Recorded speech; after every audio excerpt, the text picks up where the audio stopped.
नमस्कार, मैं शिव कुमार बोयस स्वागत करता हूं आपका नानक क्लासेस के यूट्यूब चैनल पर। जैसा कि आपको विदित है, अपने मनोविज्ञान विषय स्टार्ट कर रखा है और मनोविज्ञान विषय के अंदर अपना टॉपिक चल रहा है अधिगम। तो अपना टॉपिक चल रहा है अधिगम के सिद्धांत। तो एक सिद्धांत को अपने कंप्लीट कर लिया था और अधिगम के सिद्धांत नंबर 2 के अंदर एक क्लास कंप्लीट हो चुकी थी और आज अपने उसी प्रयोग को दोबारा पुनः स्टार्ट करेंगे। तो चलते हैं अपने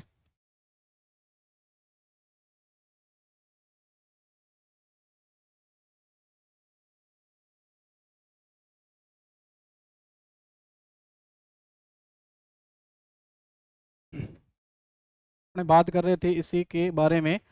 एक बार दोबारा स्टार्ट करते हैं पुनः अपने, फिर इसी क्लास को अपने कंटिन्यू करते हैं। तो यहाँ लिखा हुआ है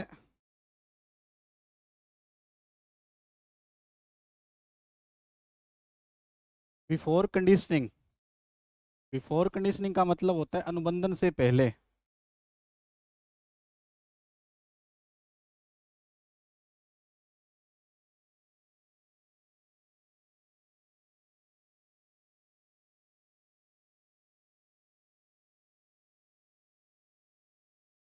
बिफोर कंडीशनिंग का मतलब होता है अनुबंधन से पहले। अनुबंधन से पहले।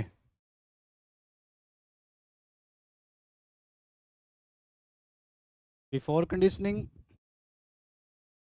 अनुबंधन से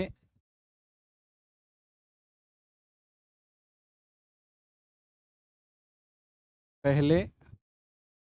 और यहाँ लिखा हुआ है ड्यूरिंग कंडीशनिंग, अनुबंधन के दौरान। अनुबंधन के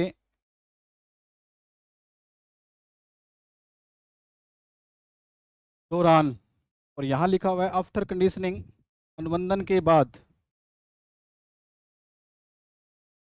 अनुबंधन के बाद।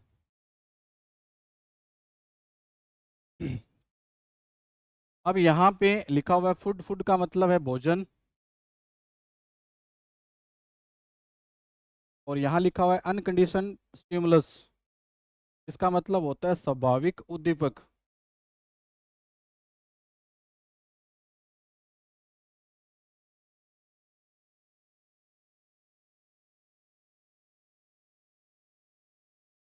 और उसके बाद ये लिखा हुआ है रिस्पॉन्स। रिस्पॉन्स का मतलब होता है अनुक्रिया। सलाइवेशन का मतलब होता है लार का गिरना।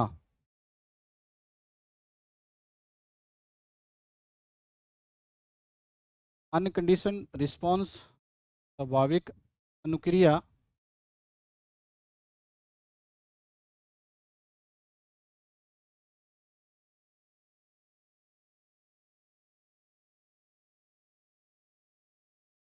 ट्यूनिंग फोर्क का मतलब होता है घंटी का बजना।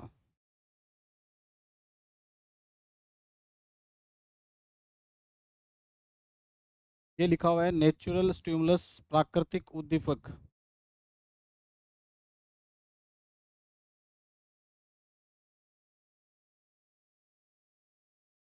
नो सलाइवेशन का मतलब होता है लार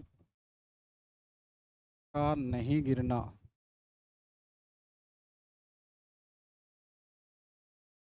या लार का श्रवण नहीं हुआ। नो कंडीशन रिस्पॉन्स मतलब कोई अनुक्रिया नहीं हुई। कोई अनुक्रिया नहीं। कोई अनुक्रिया नहीं। उसके बाद यहाँ वापिस ट्यूनिंग फोर्क का मतलब होता है घंटी बजना।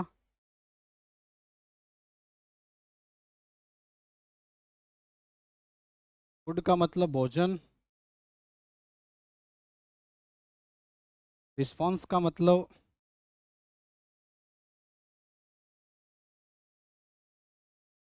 अनुक्रिया। सलाइवेशन का मतलब लार का गिरना। और अनकंडीशनड रिस्पॉन्स का मतलब होता है स्वाभाविक अनुक्रिया।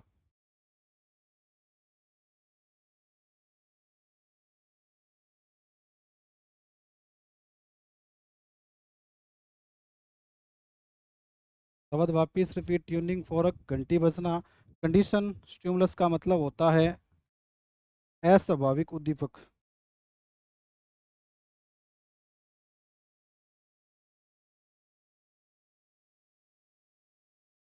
अस्वाभाविक उद्दीपक।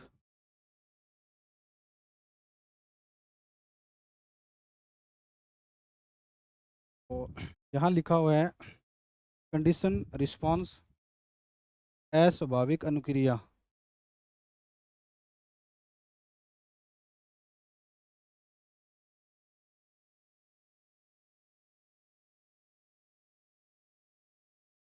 रिस्पॉन्स का मतलब अनुक्रिया।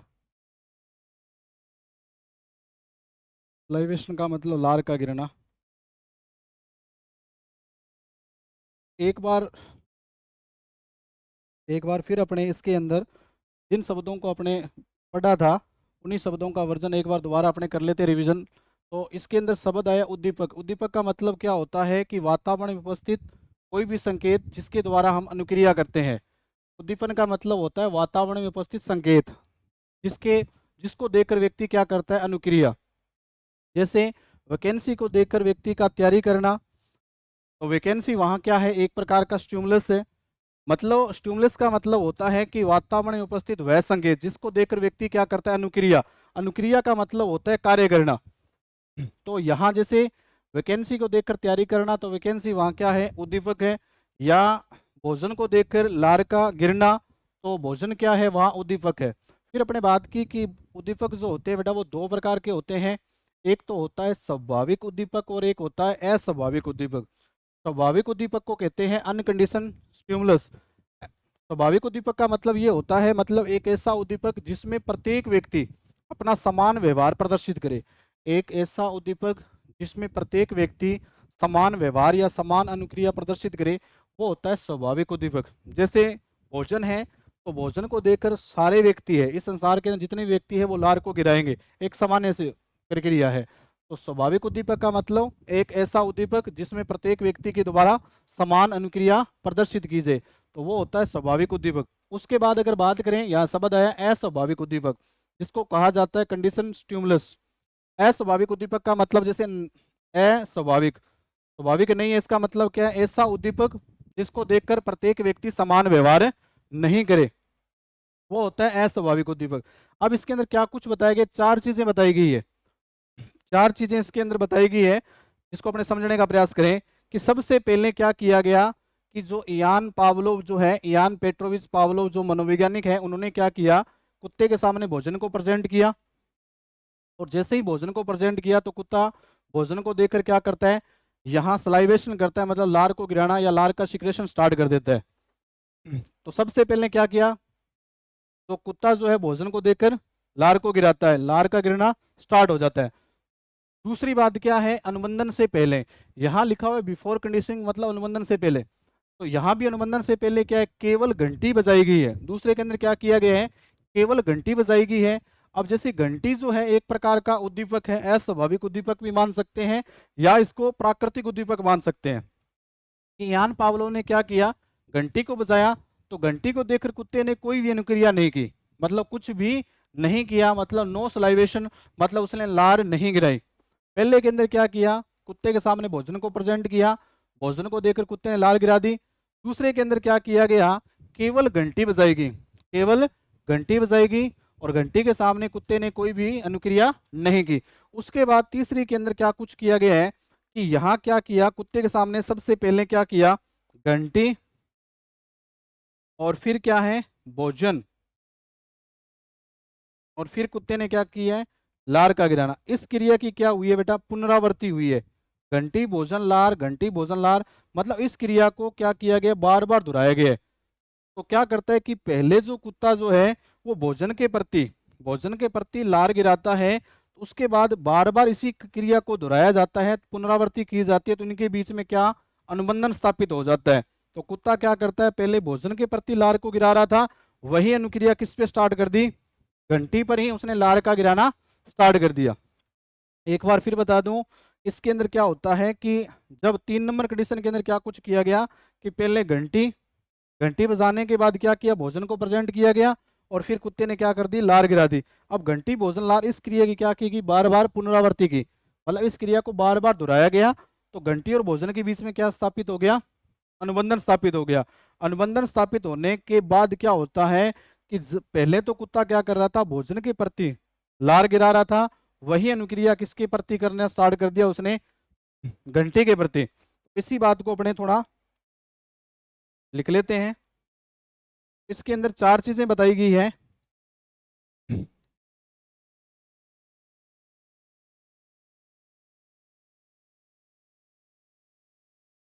जैसे स्थिति नंबर 1 के अंदर क्या है,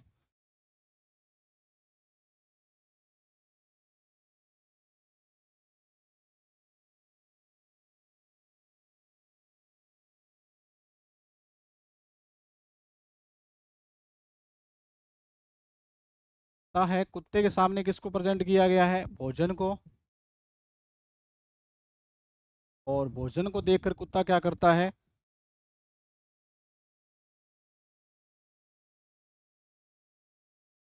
लार का गिरना प्रारंभ हो जाता है।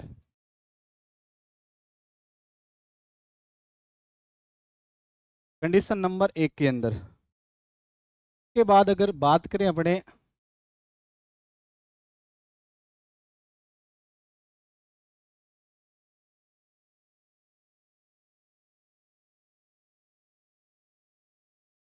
सेकंड के अंदर,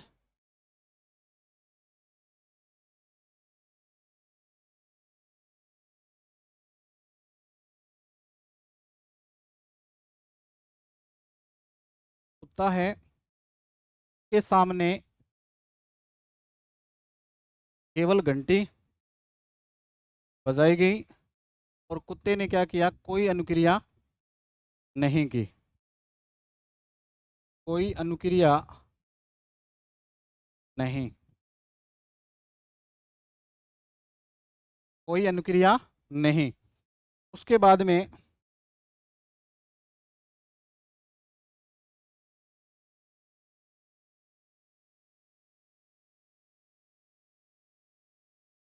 स्थिति नंबर 3, इसके अंदर क्या किया जाता है,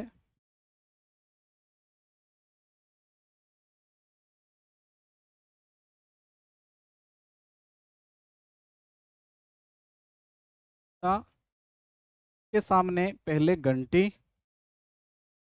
और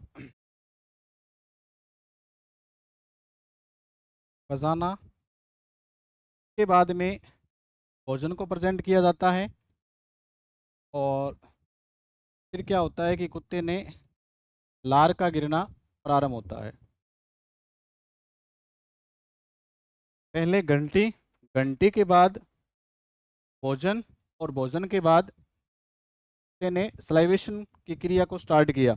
अब इस क्रिया की क्या होती है, पुनरावृत्ति होती है।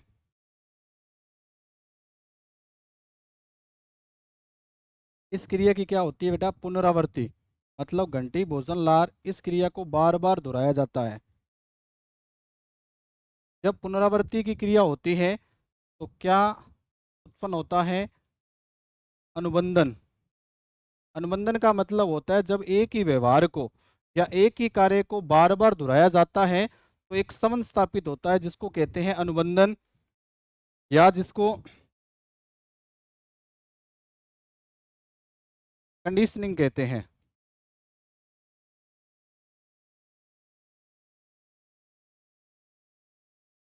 अनुबंधन, तो घंटी, फिर भोजन, फिर लार, इसकी क्या की गई है बेटा, पुनरावृत्ति।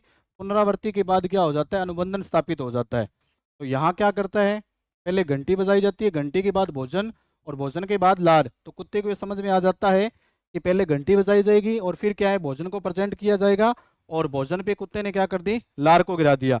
फिर क्या है, घंटी और भोजन के बीच में, किसके बीच में, घंटी और भोजन के बीच में क्या स्थापित हो जाता है, अनुबंधन स्थापित हो जाता है।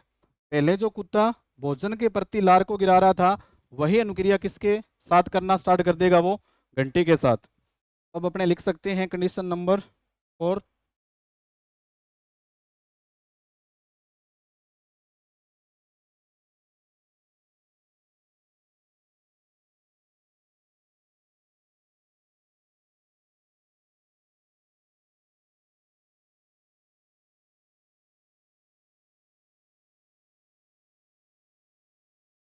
स्थिति फोर्थ। अब इसके अंदर क्या होता है, अनुबंधन स्थापित होने के बाद की बात है ये। अनुबंधन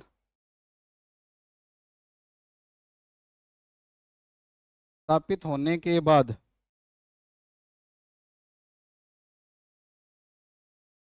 अनुबंधन स्थापित होने के बाद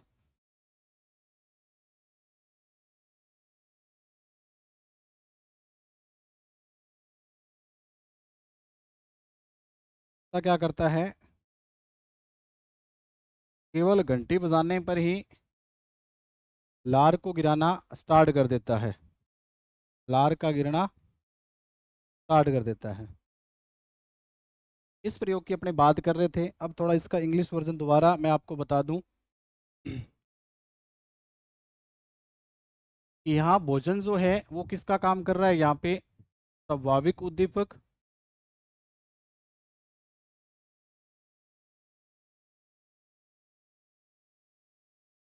इसको इंग्लिश के अंदर अनकंडीशनड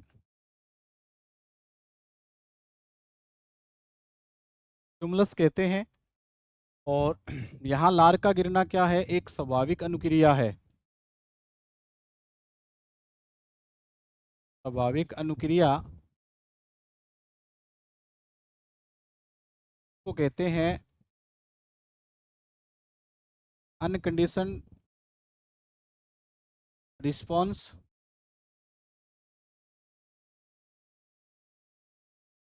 अब इसके अंदर यहाँ घंटी जो है वो एक प्रकार का क्या है, प्राकृतिक उद्दीपक है,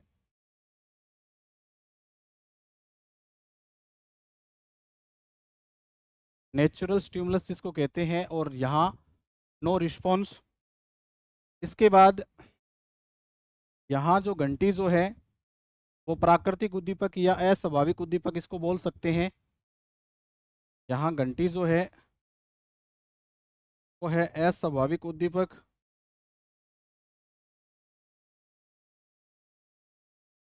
और भोजन स्वाभाविक उद्दीपक, और यहाँ जो क्रिया है वो स्वाभाविक अनुक्रिया है। अब यहाँ क्या है,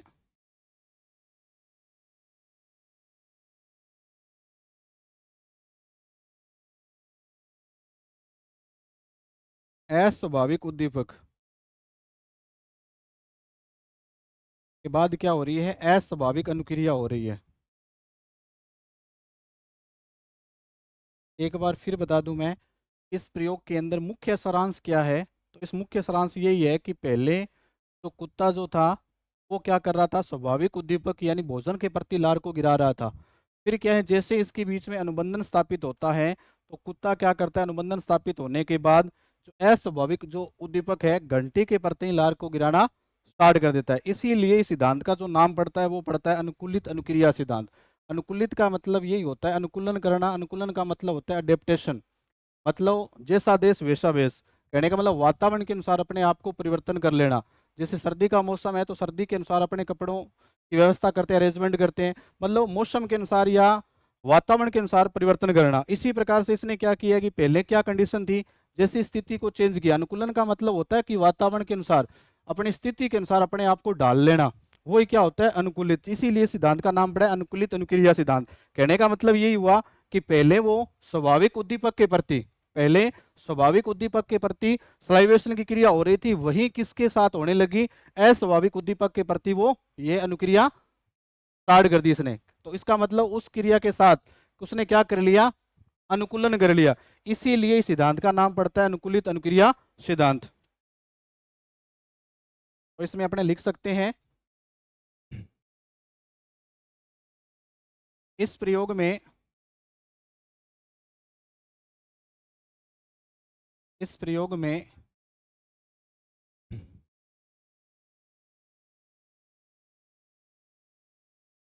का पहले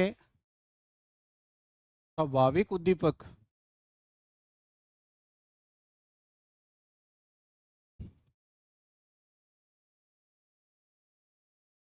स्वाभाविक उद्दीपक मतलब भोजन के प्रति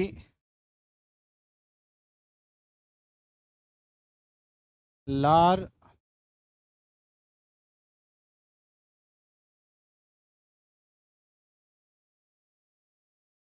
गिरा रहा था, मतलब स्वाभाविक अनुक्रिया।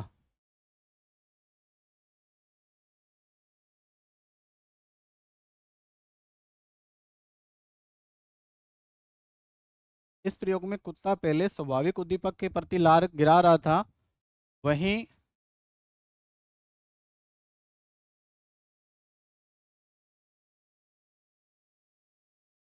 अनुबंधन स्थापित होने के बाद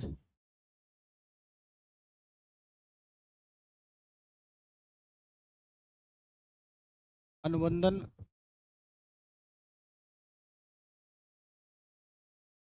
स्थापित होने के बाद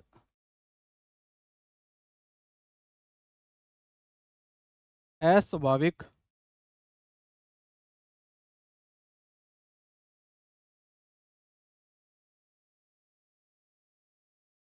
उद्दीपक के प्रति, यहाँ अस्वाभाविक उद्दीपक जो है वो घंटी है, अस्वाभाविक उद्दीपक के प्रति ही लार का गिरना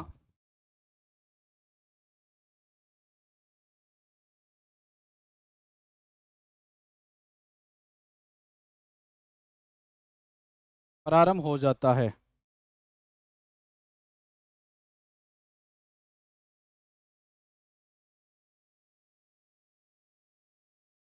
इसलिए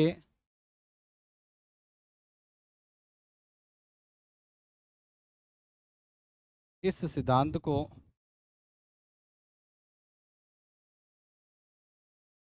अनुकूलित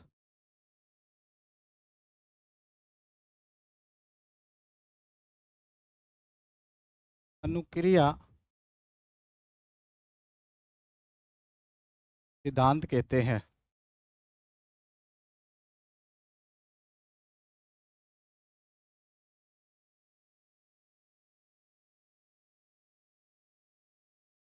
अनुकूलित अनुक्रिया सिद्धांत कहते हैं।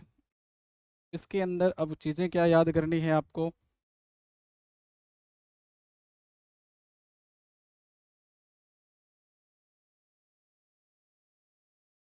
स्वाभाविक उद्दीपक के प्रति स्वाभाविक उद्दीपक के प्रति जो अनुक्रिया होगी वो है स्वाभाविक अनुक्रिया।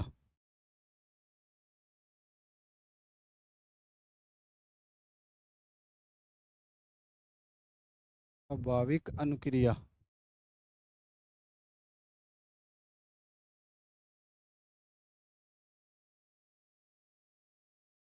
स्वाभाविक उद्दीपक के प्रति स्वाभाविक अनुक्रिया मतलब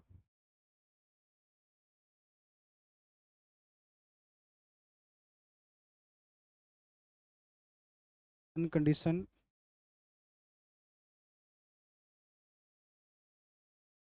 स्टिमुलस।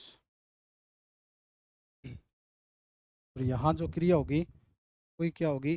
अनकंडीशन रिस्पॉन्स। अब यहाँ कई बार शॉर्ट के अंदर भी नाम इसका मिल जाता है, इसको बोला जाता है यूसीएस।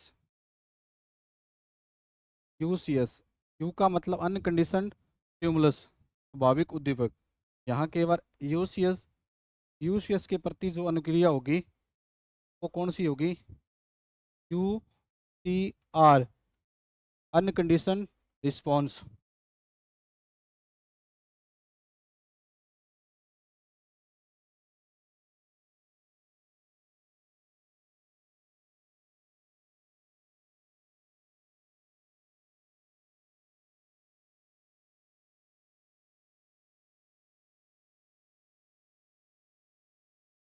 अस्वाभाविक उद्दीपक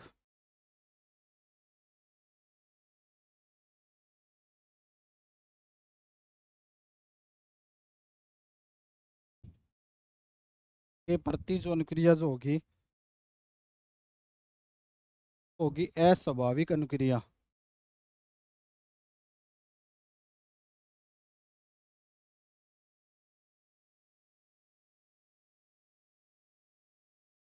अस्वाभाविक अनुक्रिया, इसको कहा जाता है कंडीशनड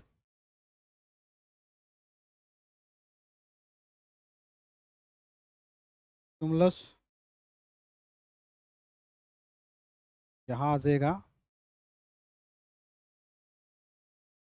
कंडीशन रिस्पॉन्स। अब इसको शॉर्ट के अंदर क्या कहेंगे, वहाँ यूसीएस था तो यहाँ आ जाएगा बेटा सीएस।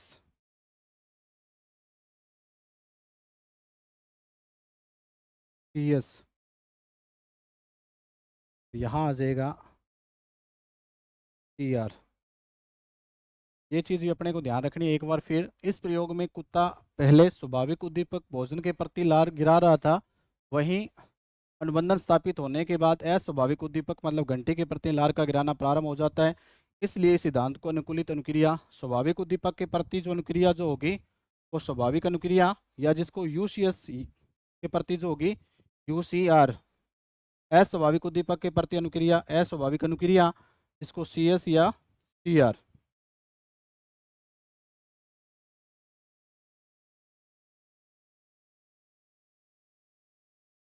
बात कर रहे थे इसकी। चलते हैं अपने आगे की तरफ।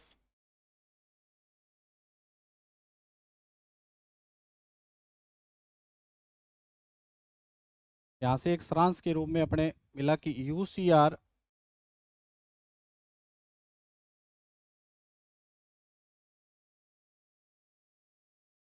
यूसीएस के प्रति जो अनुक्रिया जो हो रही थी वो यूसीआर, और दूसरा अपने देखा सीएस के प्रति जो अनुक्रिया जो होगी वो होगी सीआर।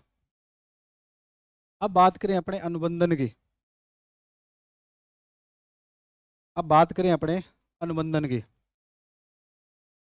नेक्स्ट टॉपिक अपना है अनुबंधन।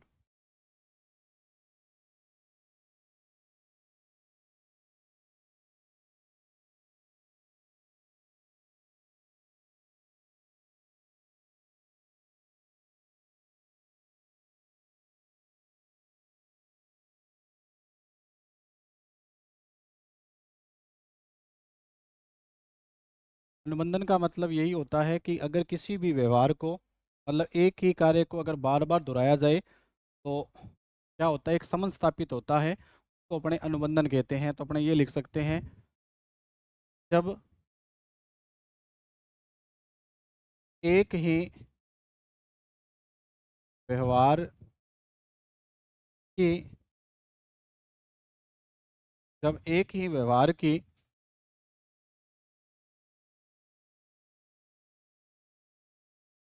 पुनरावृत्ति होती है,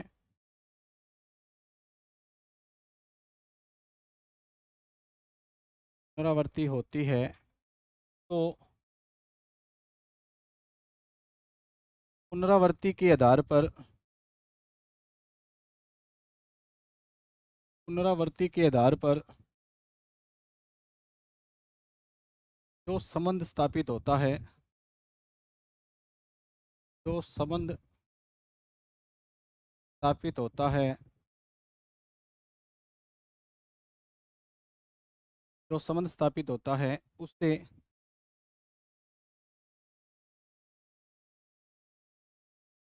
अनुबंधन कहते हैं। से अनुबंधन कहते हैं। अनुबंधन का मतलब यही होता है कि जब एक ही कार्य को बार बार दोहराया जाए, में क्या संबंध स्थापित होता है उसे क्या कहते हैं, अनुबंधन। उसके बाद अगर बात करें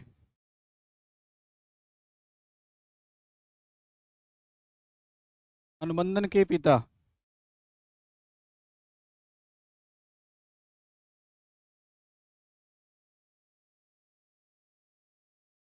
फादर ऑफ कंडीशनिंग,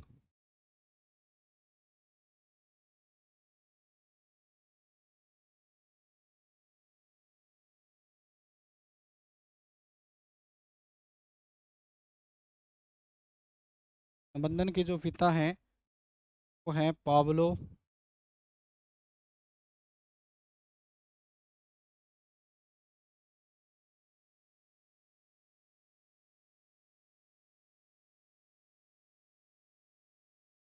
अनुबंधन के जो पिता हैं वो है पावलोव। अब अपने बात करेंगे कि यहाँ से बहुत ही महत्वपूर्ण स्टार्ट होता है कि अनुबंधन के भाषा के अंदर अगर बात करें एन बी लगा के, या विशेष जो है अनुबंधन की भाषा में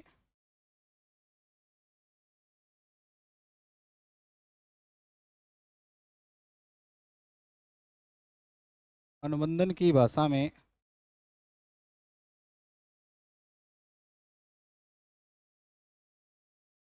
अब अनुबंधन की भाषा में एक तो शब्द आएगा, बार बार शब्द आया भी है, स्वाभाविक आया है, एक आएगा अस्वाभाविक। अस्वाभाविक तो स्वाभाविक की जगह अपने को यूज़ करना है, यूटिलाइज करना है अनानुबंधित शब्द। अनानुबंधित, अनानुबंधित। और इसकी जगह अस्वाभाविक की जगह करना है अनुबंधित। अनुबंधित।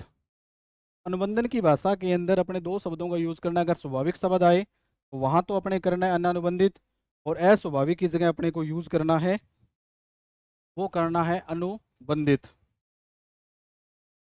तो अब इसके अंदर किस प्रकार से प्रश्न बनता है कि अपने बात करते हैं। जैसे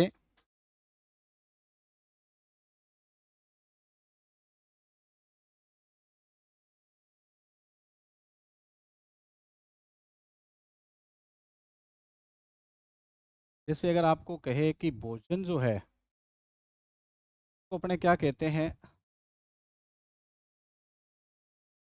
स्वाभाविक उद्दीपक कहते हैं।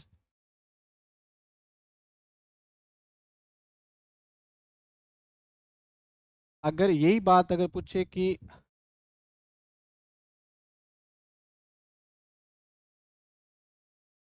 ऐसे पूछ सकता है कि जैसे भोजन को स्वाभाविक उद्दीपक कहते हैं तो अनुबंधन की भाषा में क्या कहते हैं। अनुबंधन की भाषा में भोजन को क्या कहते हैं। अनुबंधन की भाषा में,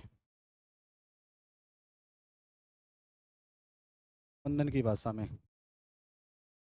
क्या कहेंगे। अनानुबंधित उद्दीपक। क्या कहेंगे। अनानुबंधित उद्दीपक। अनानुबंधित उद्दीपक।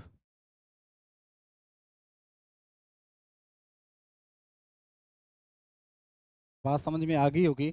इसी प्रकार से अगर बात मैं ये करूं कि घंटी को क्या कहते हैं,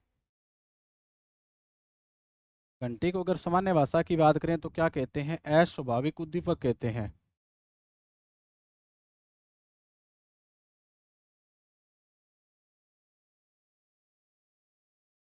अस्वाभाविक उद्दीपक। अगर इसी बात को अनुबंधन की भाषा में पूछे कि घंटी को अनुबंधन की भाषा में क्या कहते हैं।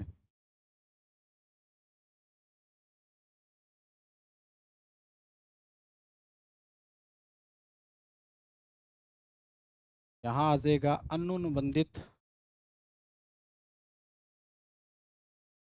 अनुबंधित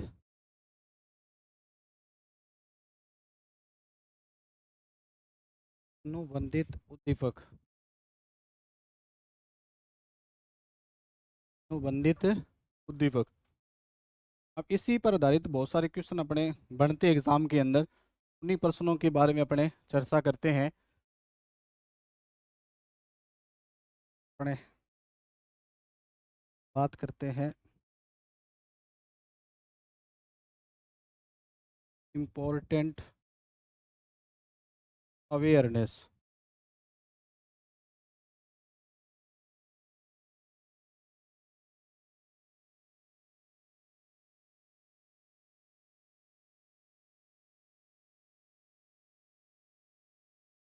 के अंदर मैं आपसे प्रश्न पूछने का प्रयास करता हूँ, आप कोशिश करें उत्तर बताने का। जैसे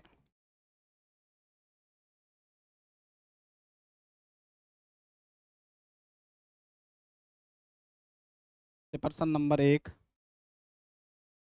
भोजन को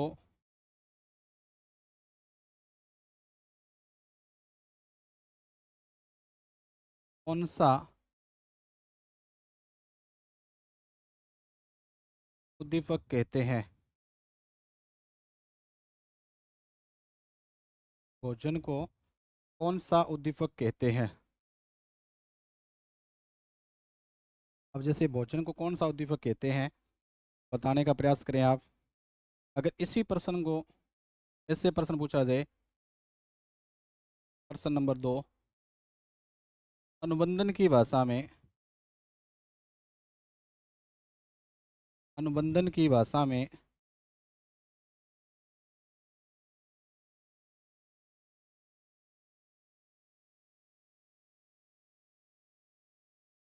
भोजन को क्या कहते हैं? भोजन को क्या कहते हैं?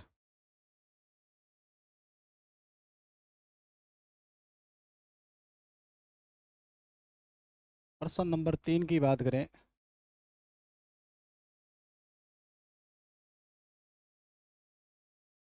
से लार का गिरना,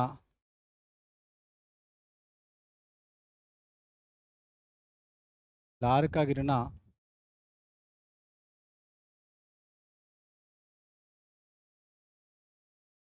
कौन सी अनुक्रिया है?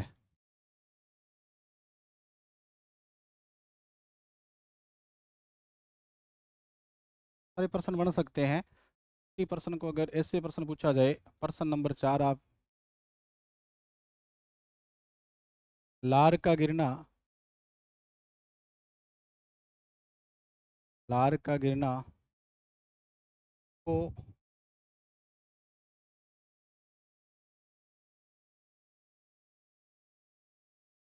अनुबंधन की भाषा में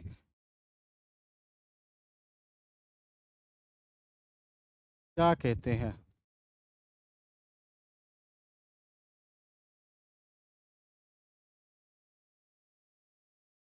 और भी इसमें प्रश्न, जैसे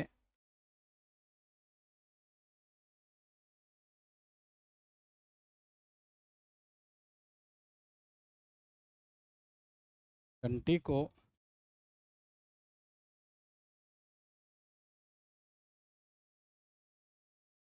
क्या कहते हैं?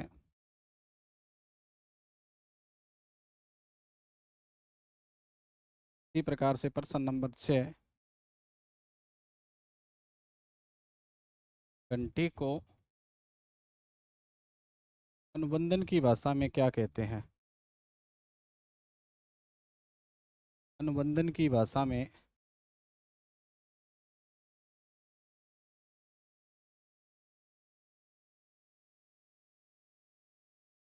क्या कहते हैं?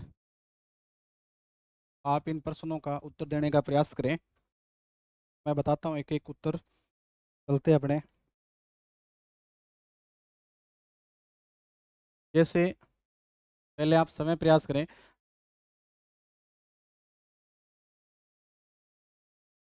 जैसे पहला प्रश्न था, भोजन को कौन सा उद्दीपक कहते हैं? एक सामान्य सी बात है, भोजन को कौन सा उद्दीपक कहेंगे, तो इंग्लिश वर्जन इसमें सेम ही मिलेगा। भोजन को कहेंगे स्वाभाविक उद्दीपक, स्वाभाविक उद्दीपक। इसको अपने क्या कहेंगे? अनकंडीशनड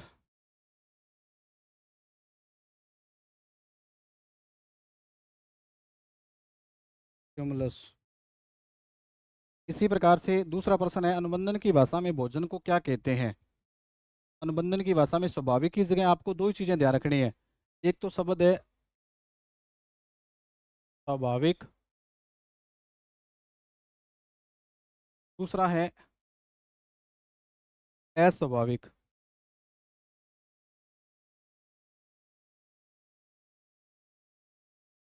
आपको स्वाभाविक की जगह तो यूज करना है अनानुबंधित,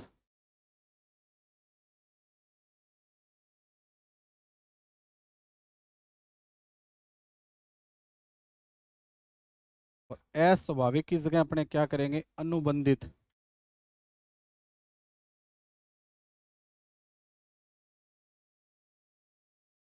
अनुबंधित। इसी प्रकार से यहाँ अनुबंधन की भाषा में भोजन को क्या कहेंगे, जैसे भोजन को स्वाभाविक उद्दीपक कहा है तो स्वाभाविक की जगह अपने को क्या यूज करना है, अननुबंधित, अनुबंधन की भाषा में। तो इसका उत्तर क्या हो जाएगा,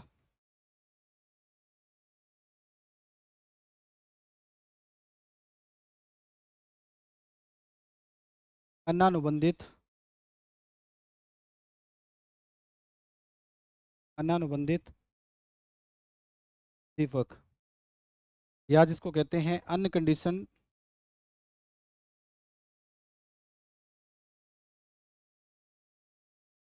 ट्यूमुलस। इसी प्रकार से चलें आगे। तीसरा प्रश्न है, लार का गिरना कौन सी अनुक्रिया है।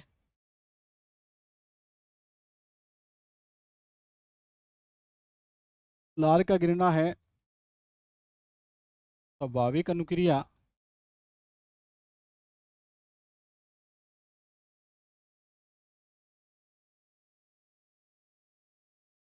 अनकंडीशन रिस्पॉन्स। और अगर इसी प्रश्न को पूछे लार का गिरना को अनुबंधन की भाषा में क्या कहेंगे, का उत्तर क्या आ जाएगा, अनानुबंधित, अनानुबंधित अनुक्रिया, इसको अनकंडीशन रिस्पॉन्स ही कहेंगे, इंग्लिश में नाम यही रहेगा। उसके बाद घंटी को क्या कहते हैं, प्राकृतिक उद्दीपक या अस्वाभाविक उद्दीपक, अस्वाभाविक उद्दीपक, अस्वाभाविक उद्दीपक। और अगर इसी प्रकार से घंटी को अनुबंधन की भाषा में क्या कहते हैं, ये हो जाएगा अनुबंधित उद्दीपक, अनुबंधित उद्दीपक। इस प्रकार से बहुत सारे प्रश्नों को अपने करने का प्रयास किया। अगर इसमें कई बार कर्म पूछा जाता है और बहुत बार प्रश्न पूछा भी जाता है, जैसे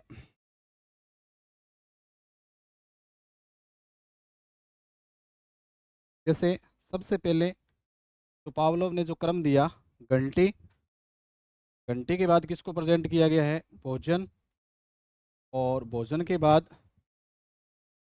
लार का गिरना, लार का गिरना। तो इसी से अपने क्या बनाएंगे, क्रम बनाएंगे। तो यहाँ घंटी जो है अस्वाभाविक उद्दीपक, और ये जो है वो है स्वाभाविक उद्दीपक।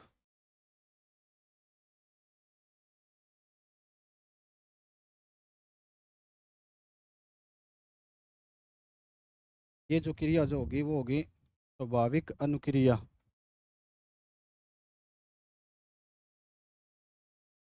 अब यहाँ से अस्वाभाविक उद्दीपक, इसको अपने क्या कहते हैं इंग्लिश के अंदर,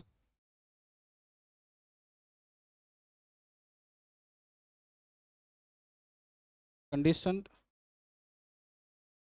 स्टिमुलस। यहाँ से क्रम बन जाता है, एक तो बनेगा सी एस, सी एस के बाद स्वाभाविक जो है उसको क्या कहेंगे, अनकंडीशन स्टिमुलस। यहाँ आ जाएगा यू सी एस, और यहाँ क्या आ जाएगा, यू सी आर। तो इस क्रम पे भी थोड़ा ध्यान रखना है। यहाँ से क्रम कौन सा आया है, घंटी, भोजन और लार के अंदर क्या है, सी एस के बाद यू सी एस, और यू सी एस के बाद आया है यू सी आर। ये क्रम भी आपसे पूछा जा सकता है।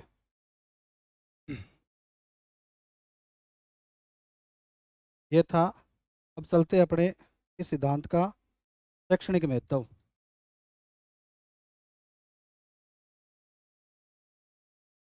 अनुकूलित अनुक्रिया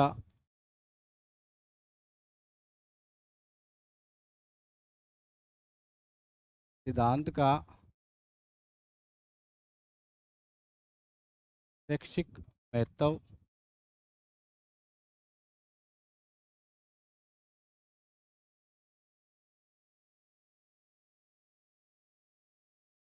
शिक्षा के क्षेत्र में इसका क्या कुछ महत्व है इस प्रयोग का। तो पावलोव के द्वारा जो प्रयोग दिया गया है उसका शिक्षा के क्षेत्र में क्या कुछ उपयोग है, तो अपने जानने का प्रयास करते हैं।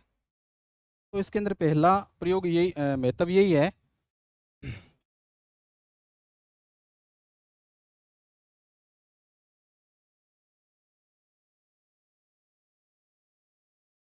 नंबर एक की बात करें, प्राणी तभी सीख सकता है, प्राणी तभी सीख सकता है जब वह जब वह सीखने के लिए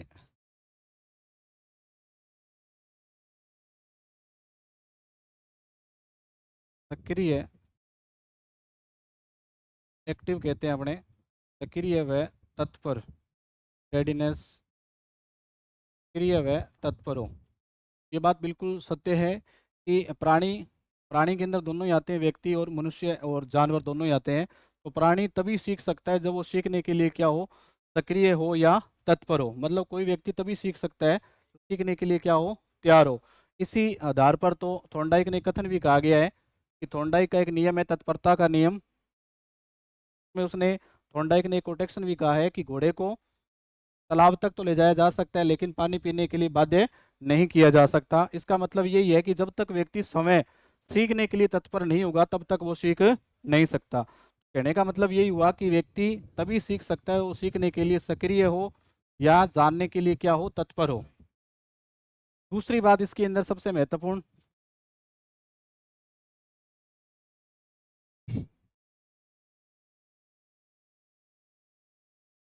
अगर आपसे पूछे कि सर्वे दृश्य, सर्वे दृश्य सहायक सामग्री,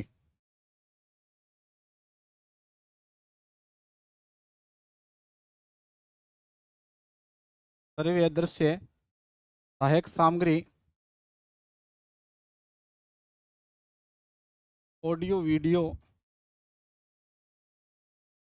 ऑडियो विजुअल भी बोलते हैं, audio video teaching aid material, सर्वे दृश्य सहायक सामग्री इसी सिद्धांत पर आधारित है,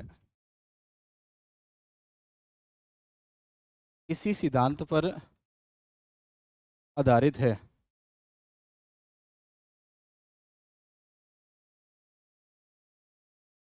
जैसा कि आपको शिक्षण सहायक सामग्री की बात करें तो उसके अंदर मुख्यतः सर्वे सामग्री, दृश्य सामग्री और सर्वे दृश्य सामग्री, मुख्यतः तीन प्रकार की अ, शिक्षण सहायक सामग्री अपने पढ़ते हैं। तो उसके अंदर सबसे जो महत्वपूर्ण शिक्षण प्रक्रिया के अंदर सबसे जो महत्वपूर्ण जो मानी जाती है वो मानी जाती है सर्वे दृश्य सामग्री। तो इसमें अपने लिख सकते हैं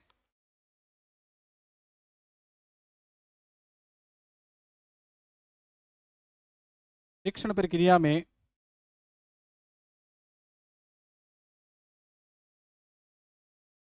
शिक्षण प्रक्रिया में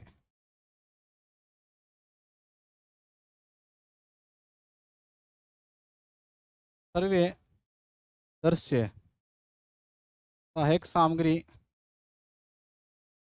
सर्वे दृश्य सहायक सामग्री सबसे प्रभावी व सबसे प्रभावी व महत्वपूर्ण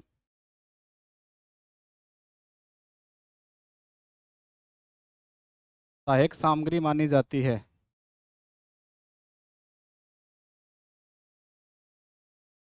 मानी जाती है।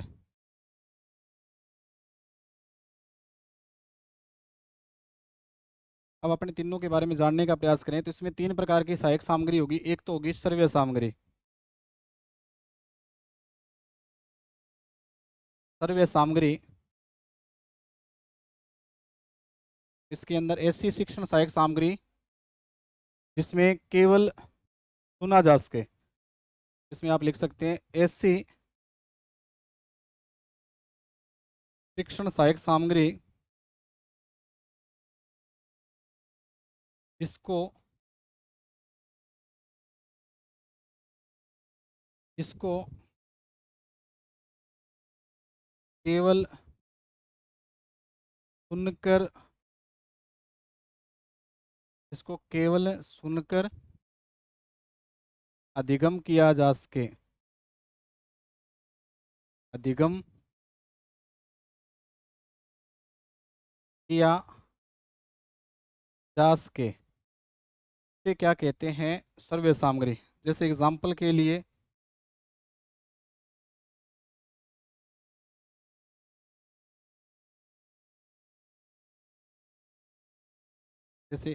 के लिए रेडियो, टेप रिकॉर्डर,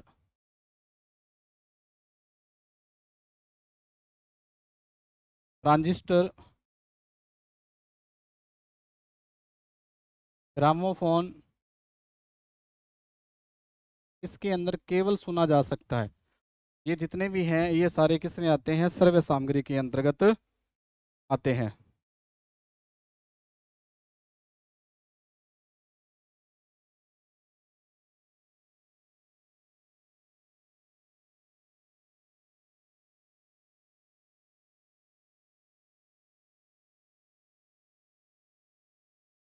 अगर बात करें नंबर 2 की,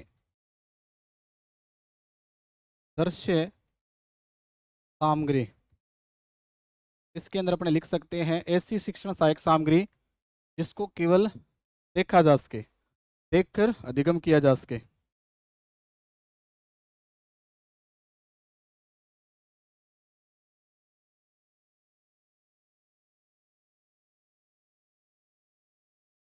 ऐसी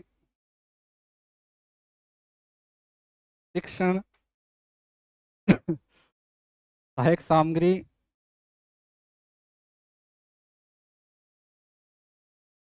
ऐसी शिक्षण सहायक सामग्री जिसे केवल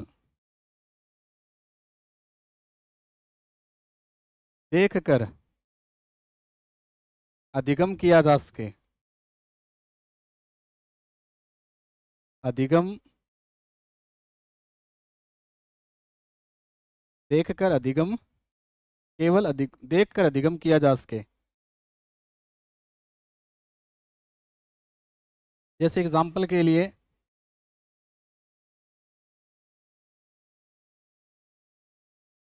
एग्जाम्पल से क्लियर हो जाएगा। जैसे जैसे पुस्तक,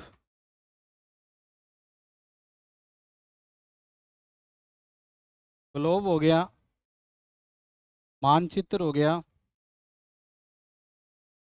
मॉडल हो गया, ये सारे क्या हैं? दृश्य शिक्षण सहायक सामग्री के अंतर्गत आते हैं। अब रहेगी एक दृश्य सर्वे सहायक सामग्री।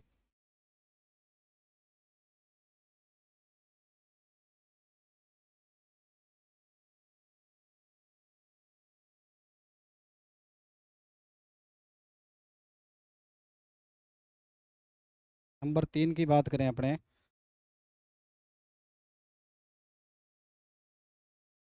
दृश्य सर्वे सामग्री,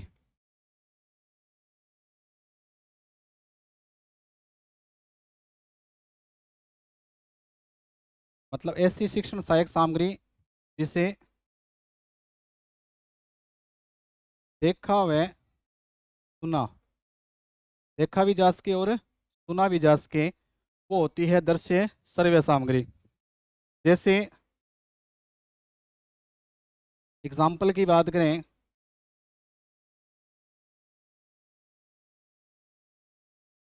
जैसे मोबाइल फोन,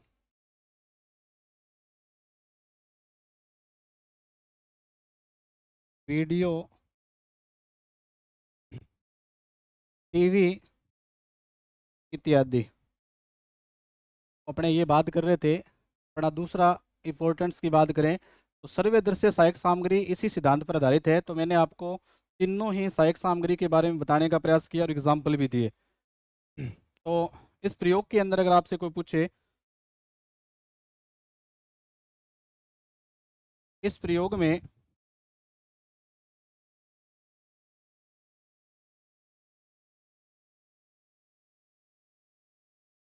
सर्वे सामग्री कौन सी है, और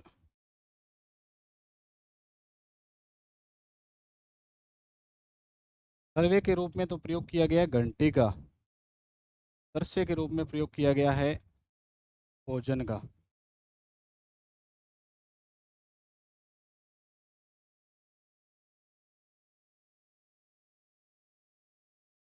तो इसमें अपने महत्व की बात करें तो पहला महत्व मैंने क्या बताया कि प्राणी तभी सीख सकता है जब वो सीखने के लिए क्या हो, सक्रिय व तत्पर हो। दूसरी बात अपने बात की कि सर्वे दृश्य सहायक सामग्री किस सिद्धांत पर आधारित है, इसी सिद्धांत पर। उसके बाद बात करें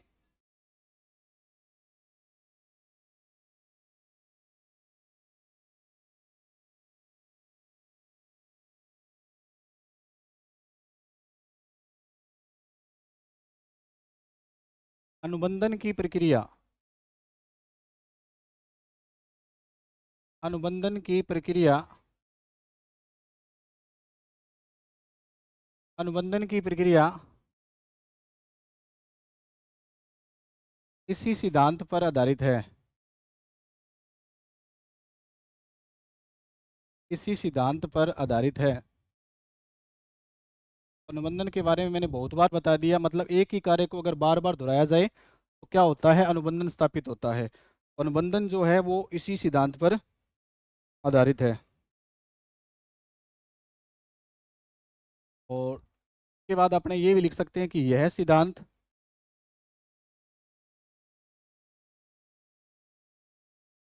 पुनरावृत्ति पर बल देता है, पुनरावृत्ति पर बल देता है। और इसके अंदर ये भी बताया गया है कि हमें समाज के अंदर, समाज के अंदर उन शब्दों की पुनरावृत्ति नहीं करनी चाहिए जो समाज के अंदर क्या हो, अमान्य हो। तो इसके अंदर आप ये, इसका ये बहुत ही अच्छा एक दृष्टिकोण इन्होंने बताया कि पावलोव ये कहते हैं कि पुनरावृत्ति क्या करनी चाहिए, कि ऐसे कार्यों की पुनरावृत्ति करनी चाहिए जो समाज के लिए क्या हो, उपयोगी हो। तो समाज के लिए अमान्य हो या नकारात्मक जो व्यवहार है उनकी पुनरावृत्ति नहीं करनी चाहिए। जैसे मैंने एग्जाम्पल बहुत बार आपको बताने का प्रयास किया है कि जैसे किसी बालक को बार बार आप नकारात्मक शब्दों का प्रयोग करते हो, जैसे आप, कई अध्यापकों की आदत होती है कि उनको नकारात्मक पुनर्बलन के रूप में शब्दों का प्रयोग करते हैं, जैसे किसी को गधा या अन्य प्रकार से बोलने का प्रयास करते हैं, उसके बीच में क्या है, बालक का अनुबंधन स्थापित हो जाता है। तो बालक अगर कोई भी कार्य करने के लिए बोलेंगे तो वो उसी को, उसी प्रकार की प्रवृत्ति का खुद को मान लेता है। तो कहने का मतलब यही है कि अध्यापक को कभी भी, अध्यापक को कभी भी ऐसे शब्दों की पुनरावृत्ति नहीं करनी चाहिए तो क्या हो, समाज में अमान्य हो। ये बात भी अपने लिख सकते हैं। अध्यापक को, अध्यापक को समाज में अमान्य या नकारात्मक शब्दों की, नकारात्मक शब्दों की पुनरावृत्ति,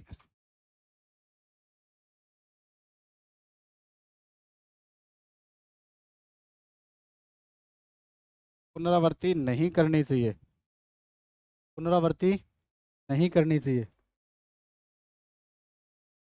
तो अपने बात करें थे अध्यापक को समाज में अमान्य या नकारात्मक शब्दों की पुनरावृत्ति नहीं करनी चाहिए। इसी प्रकार से अगर बात करें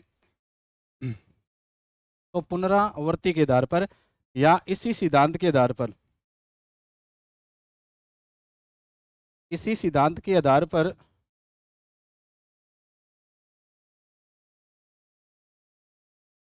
भाषा को सीखा जा सकता है, भाषा को सीखा जा सकता है। जैसा कि आपको पता है कि जो बालक, जो किसी भाषा, भाषा एक अर्जित संपत्ति है, भाषा का मतलब यही है कि भाषा कब सीखता है, जैसे बालक के सामने अपने बार बार शब्दों की पुनरावृत्ति करे। जैसे छोटा बालक जो होता है उसके सामने अपने पापा या मामा या दादा जो भी शब्द बार बार शब्दों की पुनरावृत्ति करे तो वो क्या करता है, सीखता है। तो यह सिद्धांत, क्योंकि यह सिद्धांत पुनरावृत्ति पर बल देता है, तो भाषा भी किसके आधार पर सीखी जा सकती है, पुनरावृत्ति के आधार पर। मतलब किसी भी शब्दों को अगर बार बार अपने दोहराएंगे तो बालक क्या है, उस भाषा को क्या है, सीख जाता है। तो इसी आधार पे इसने ये कहा है कि इसी सिद्धांत के आधार पर भाषा को भी सीखा जा सकता है। और एक इसके अंदर ये बताया गया है कि इस सिद्धांत द्वारा इस सिद्धांत द्वारा वह संबंधी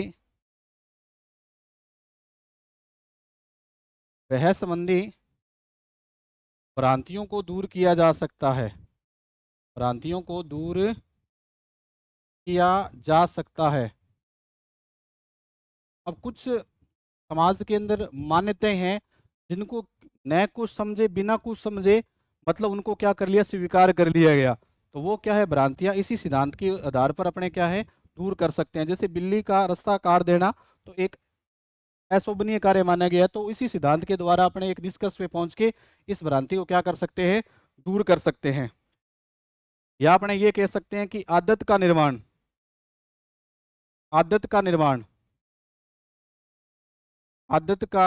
निर्माण भी इसी सिद्धांत पर आधारित है। आदत का निर्माण भी इसी सिद्धांत पर आधारित है, इसी सिद्धांत पर आधारित है। क्योंकि आदत किसे कहते हैं, आदत का मतलब यही होता है कि एक ही कार्य को बार बार दोहराना, तो वो हमारी क्या होती है, आदत। तो आदत का निर्माण किससे होगा, पुनरावृत्ति से। तो इसी प्रकार से अपने समझने का प्रयास किया इस सिद्धांत को। अब उसमें कुछ मुख्य शब्दावली हैं वो अपने नेक्स्ट क्लास में पढ़ेंगे। उससे पहले एक आवश्यक सूचना,